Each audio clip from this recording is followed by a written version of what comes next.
This is NDTV, and you're watching Classics.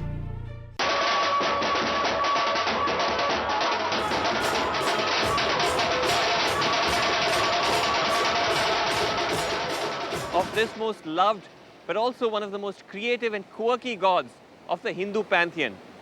Ganesh himself was a writer, so what better way to examine him than through the prism of writers, poets, and even filmmakers. They narrate their favorite Ganesh stories, which are visualized by a team of Surpriya Sharma, Sreekanth and Rakesh Sulanki.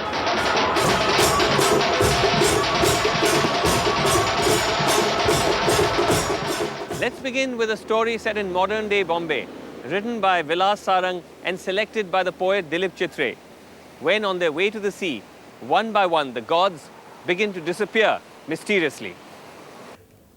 The story I'm going to talk about is by Vilas Sarang. Vilas Sarang is a fantastic writer, literally fantastic writer, a writer of fantasies, fables and allegories in Marathi. The story is very unusual. It turns reality into fantasy. It happens during the Ganesh festival.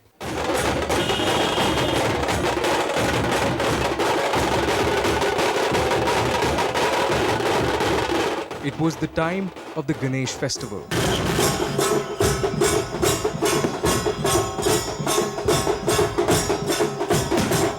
In the evening, I had to go out to photograph one of the numerous festival shows being staged all over Bombay. I hated making my way among the noisy crowds, toting a camera. This was the last day of the Ganesh festival, and I was relieved there would be no more spells of working late. The main street was crowded. Small groups went by with their household clay figures of Ganesh.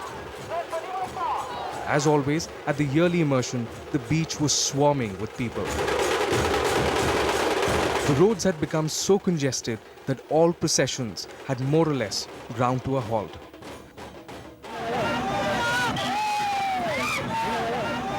Then I noticed a disturbance at the head of our procession.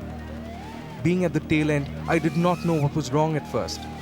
I craned my neck, but I could not see our Ganesh figure and wondered if it had fallen off the handcart.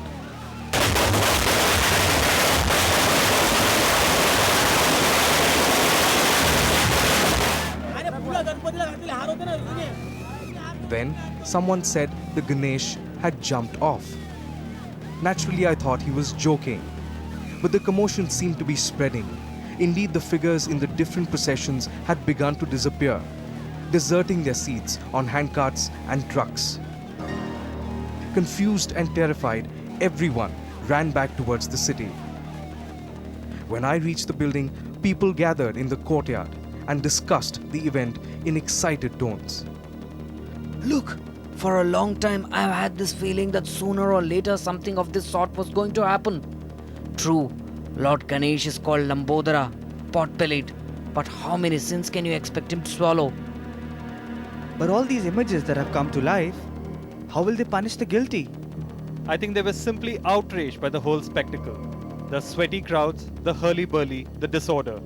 Why should the gods put up with it? When they couldn't stand it any longer, they just got up and walked away.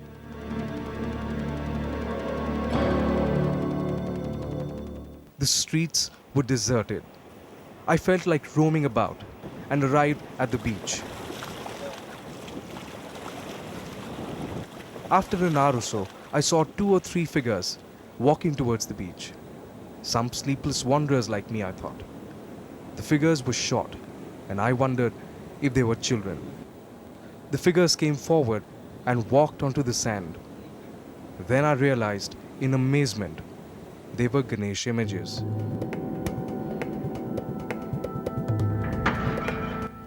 All was quiet, and the gods were disappearing noiselessly, one by one, into the sea, spurning all rituals.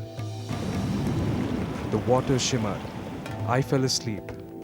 without realizing it.